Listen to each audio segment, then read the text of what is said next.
안녕하세요. 도쿄에 살고 있는 박씨 아저씨, 도쿄 박저씨입니다. 오늘은 도쿄 생활비에 대해서 한번 이야기를 해보려고 합니다. 한 달에 어느 정도 있으면 먹고 살 수 있는지 그런 부분들에 대해서 한번 얘기를 해볼 예정이니까요. 일본 취업이나 일본 이민에 대해서 관심 있으신 분들은 부디 시청 부탁드리겠습니다. 오늘 영상에서 참고했던 사이트와 데이터에 관련돼서 우선 이야기를 좀 드려야 될 것 같아요. 총무성 통계국에서 실시했던 가계조사 자료를 기초로 했던 인터넷 분석 자료를 참고로 하고 있습니다. 그리고 이에프라 코라무라고 하는 일본의 인터넷 부동산 회사인 것 같은데요. 궁금하신 부분들이 있으면 여기 가셔서 참고하셔도 좋지 않을까 싶습니다. 그리고 생활비나 지출 내역 등의 데이터는 평균값이라는 거, 그래서 지역별, 인원별, 연령별로 차이가 크게 있을 수 있다는 거, 그리고 생활비 중 집세가 차지하는 비중이 상당히 높아요. 그렇기 때문에 어디에 살고 주거 형태가 어떤지에 따라서 큰 차이가 발생할 수 있다는 거 참고를 해주시면 좋겠습니다. 몇 번 이야기를 드렸는데요. 일본은 살고는 있는데 잘 몰라요. 그렇기 때문에 참고로 재미로만 좀 봐주셨으면 좋겠습니다. 오늘 이야기 드릴 내용은요. 1인 가구부터 해서 3인 가구까지 해서 도쿄의 한 달 생활비를 가구별로 한번 알아보도록 하겠습니다. 1인 가구에 관련돼서는 제가 경험이 없어요. 그래서 아까 전에 말씀드렸던 이에프라 코라무라고 하는 사이트에서 이 1인 가구 관련된 내용들을 많이 참고를 했습니다. 2인 가구, 3인 가구 관련해서는 제가 경험이 있다 보니까 통계적인 측면에서 2인 가구, 3인 가구의 한 달 생활비를 알아보면서 거기에다가 당시 2인 가구일 때의 저희 생활비라든지 그리고 3인 가구일 때의 현재의 실제 생활비들을 같이 비교를 해드릴 예정이니까요. 이 부분들이 아마 좀 실제로 이민을 고려하시는 분들한테 좀 참고가 될 수 있는 부분들도 있지 않을까 싶거든요. 그렇기 때문에 그 부분들을 좀 보시면 좋을 것 같습니다. 단지 내용이 좀 길어질 것 같아요. 그렇기 때문에 1인 가구, 2인 가구, 3인 가구별로 해서 영상을 따로 올릴 테니까요. 관심 있는 영상만 따로 보시면 좋겠습니다. 우선은 1인 가구 관련된 이야기를 좀 드려야 될 것 같습니다. 아까도 말씀드렸다시피 제가 일본에서 혼자 살아본 경험이 없다 보니까 집 구하기가 얼마나 힘든지, 혼자서 가게를 꾸려나가는 게 얼마나 힘든 부분인지에 대해서 솔직히 잘 몰라요. 그래서 데이터로만, 통계적인 부분으로만 좀 전달을 드려야 될 것 같습니다. 이 부분 좀 참고를 부탁드리고요. 일단은 한 달 생활비는 집세 포함해서 약 20만 원이라고 합니다. 세부 내역들이 다 나와 있는데 집세가 한 달에 6만 원이라고 나와요. 예전에도 한번 이 데이터 한번 보여드린 적이 있는데 집의 형태별로 집세를 나타낸 내용들인데요. 여기가 10구, 여기가 23구라는 거. 그래서 솔직히 이제 6만 원 정도면은 물론 이 부분도 이제 평균이다 보니까 더 낮아질 수도 있고 높아질 수 있을 텐데 솔직히 6만 원이면은 상당히 저렴한 게 아닐까 이런 생각이 좀 드네요. 23구 내부의 평균이 약 9만 원 가까이 되다 보니까 원룸의 경우죠.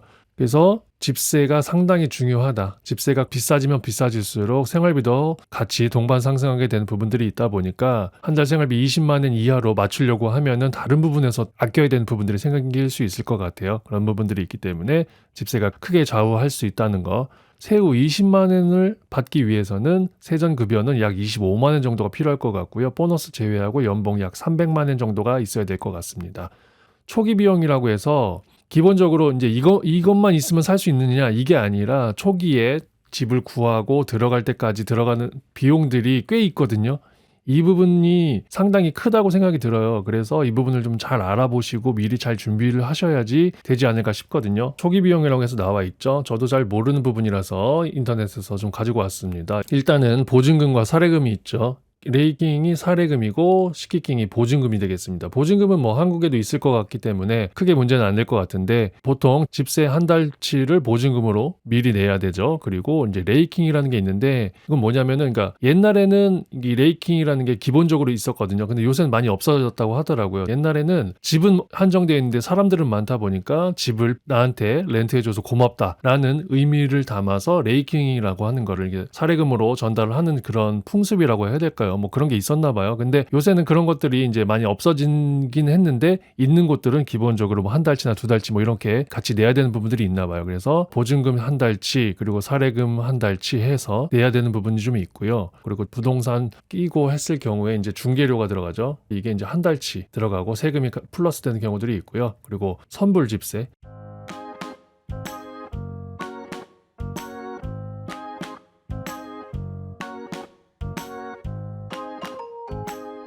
그리고 히와리야찡 이거는 이제 일불 집세죠. 그러니까 중간에 정산하는 게 뭐 1월 1일에서 1월 31일까지 뭐 이런 시기라고 하는 시스템이었다고 하면 중간에 제가 뭐 15일 날 입주를 할 수도 있잖아요. 그렇게 되면은 이거를 이제 한 달치를 31일로 나눠서 그 중에서 곱하기 15일인지 16일을 한 집세를 낸다라고 하는 거죠. 그리고 이제 보증료라는 게 있는데 아무래도 그 신원 보증이라든지 이런 부분들 관련해서 보증회사들을 껴야 되는 부분들이 생길 수도 있을 것 같아요. 그렇게 됐을 경우에는 집세의 0.5에서 1개월치를 내야 되는 부분이 있고요. 그리고 이제 화재보험이죠. 이것들도 다 개인들이 들어야 돼요. 이게 약 15,000원 정도 되고요. 그리고 이제 열쇠 교환비. 그러니까 제가 거기 살잖아요. 근데 열쇠를 제가 교환을 해야 돼요. 그리고 뭐 나중에도 또 얘기 드릴 일이 있을지 모르겠지만 집 전등 같은 경우도 제가 사가지고 들어가야 되거든요. 이사 갈 때도 그거 떼서 갖고 가고 뭐 그런 게 있는데 아무튼 좀 재밌죠. 그래서 열쇠 교환비도 내야 되는데 그게 약 한 뭐 16,500엔이라든지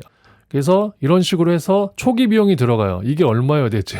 이걸 제외하더라도 한 달치라든지 여기 또 한 달치라든지 여기도 뭐 만약에 한 달치라든지 이렇게 했을 때 6만 원이라고만 잡아도 18만 원이죠. 거기에다가 15,000엔, 16,500엔 이런 식으로 3만 원 이상 들어가다 보니까 초기 비용으로 해서 20만 원 이상 더 들어갈 수도 있다라는 거잖아요. 그렇기 때문에 단순히 한 달 생활비만 보고 오시면 될 일이 아니라 초기 비용이라든지 그리고 여기도 나와 있지만 여유자금 이게 상당히 많이 필요하지 않을까 싶어요. 무슨 일이 일어날지 모르잖아요. 갑자기 아플 수도 있을 거고 그렇기 때문에 여유자금, 뭐 비상금 이런 것들을 여유 있게 좀 가지고 오셔야지 기분 좋게 생활할 수 있지 않을까 싶어요. 빡빡하지 않게. 그래서 집 알아보실 때는 이 레이킹, 시키킹 없는 곳을 주로 알아보시면 이런 데서도 또 절약을 할 수 있겠죠. 이것까지 들어가게 되면 훨씬 더 많이 들어가기 때문에 초기 비용이. 그리고 가전, 가구, 생활용품들을 사는데도 돈이 들어가잖아요. 그래서 이런 거 저런 거 다 고려했을 때 초반에 저축하기 상당히 어려울 수 있다라는 거. 좀 각오가 필요하지 않을까 싶어요. 혼자서 생활해 보신 적이 없거나 그 돈 관리 같은 거 잘 못 하시는 분들 이런 분들이라면 더더욱 그럴 수 있기 때문에 그렇게 간단하게 볼 일은 아니지 않을까 이런 생각은 드네요. 그리고 외국인들은 집 구하기가 좀 어려운 경우들이 좀 있나 봐요. 제 지인들 얘기를 들어보면은 외국인들 같은 경우는 집 구하기가 어려워서 많은 곳들을 물어보고 그리고 외국인인데 괜찮냐라는 걸 항상 확인을 해야 되고 근데 요새는 또 어플 같은 데서 확인을 할 때 외국인 오케이 이런 집들도 있더라고요. 그렇기 때문에 그런 데를